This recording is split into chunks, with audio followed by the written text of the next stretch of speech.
नमस्कार दोस्तों। आज हम पढ़ेंगे 12th बायोलॉजी के चैप्टर नंबर 3 के एमसीक्यूज।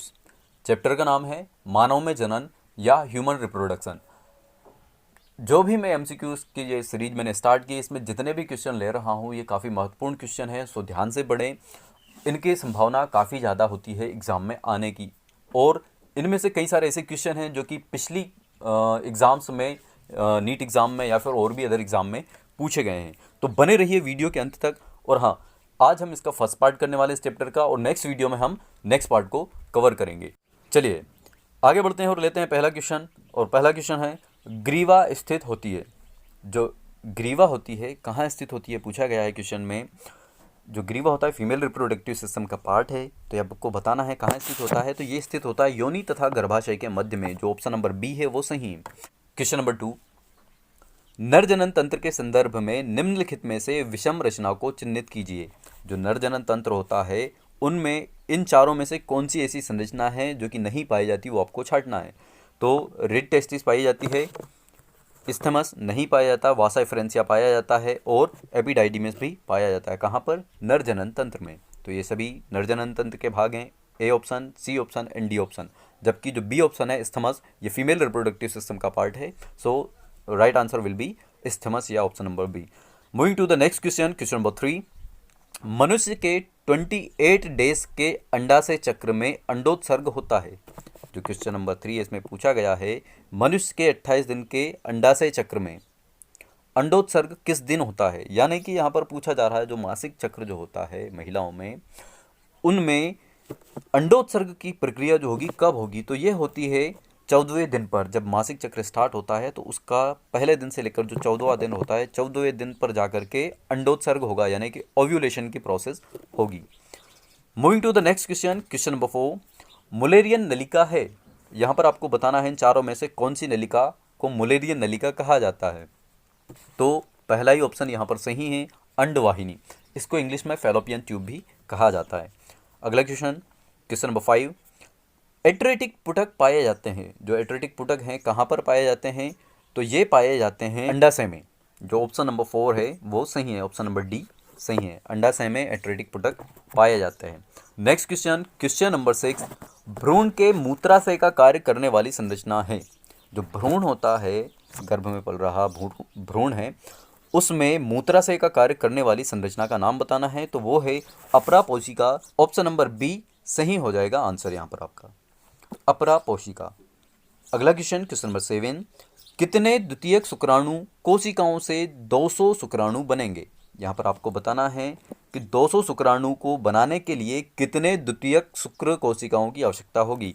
तो यहाँ पर सही आंसर होगा आपका ऑप्शन नंबर ए, यानी 100 द्वितीयक शुक्र कोशिकाओं से 200 शुक्राणु बनेंगे। आगे बढ़ते हैं, क्वेश्चन नंबर 8, 100 प्राथमिक अंडक कोशिकाओं से बनने वाले अंडाणुओं की संख्या। 100 प्राथमिक अंडक से कितने अंडाणु बनेंगे। तो यहाँ पर पहला ऑप्शन सही है, 100 प्राथमिक अंडक से 100 अंडाणु बनेंगे। अगला क्वेश्चन, क्वेश्चन नंबर 9, निषेचन को प्रदर्शित किया जाता है। जो निषेचन की प्रक्रिया होती है उसको यदि हम लिखेंगे तो किस तरह से लिखेंगे। तो यहाँ पर पहला ऑप्शन है वही सही है, N-2N। क्यों सही है भाई? जैसा कि जो युग्मक होते हैं, नर युग्मक और मादा युग्मक होते हैं, वो कैसे होते हैं? अगुणित होते हैं, यानी उनको हम एन से दर्शाते हैं, ठीक है। और नर युग्मक और मादा युग्मक जब मिलते हैं तो इनसे जो युग्मनज बनता है, यानी कि जो जायगोट बनता है, वो कैसा होता है? 2N होता है। कैसा होता है वो?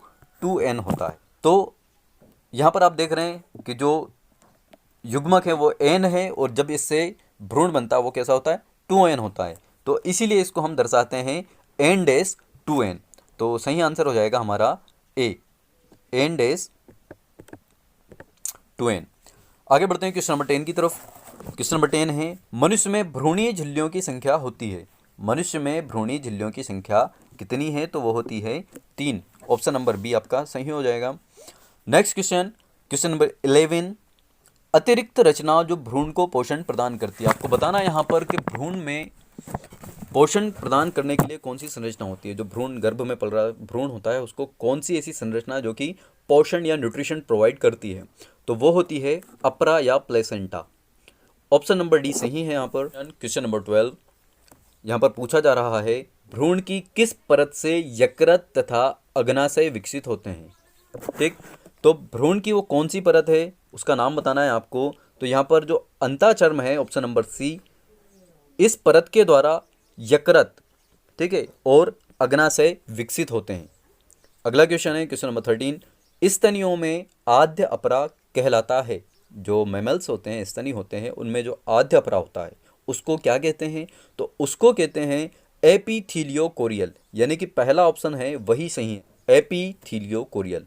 ठीक है, अगला क्वेश्चन क्वेश्चन नंबर 14, स्तनियों की नाभिका रज्जु में पाई जाती है। जो स्तनी होते हैं उनकी नाभिका रज्जु में क्या पाया जाता है?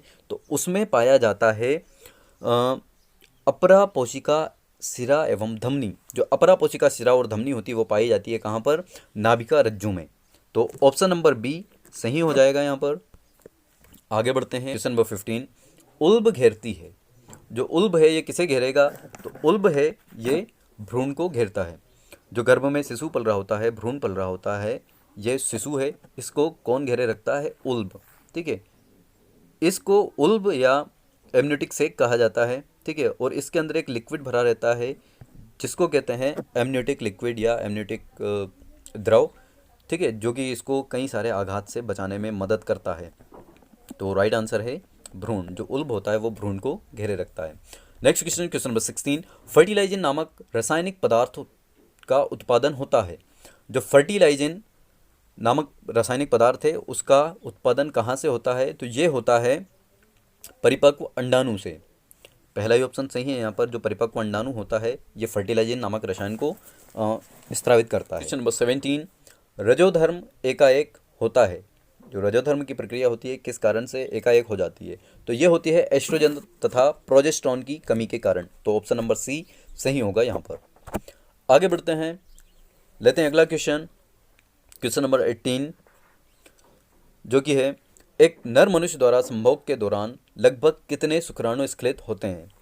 एक बार के एजुकेशन में कितने शुक्राणु होंगे? तो ये होते हैं 400 million to 500 million.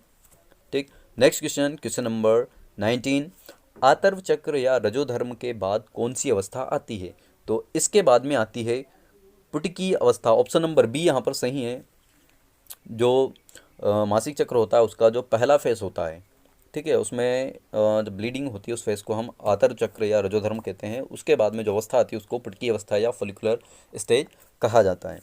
Next question question number 20, महिलाओं में केवल गर्भावस्था के दौरान कौन से हार्मोन उत्पन्न होते हैं? जो गर्भावस्था का जो पीरियड होता है उसमें कौन कौन से हार्मोन रिलीज होते हैं?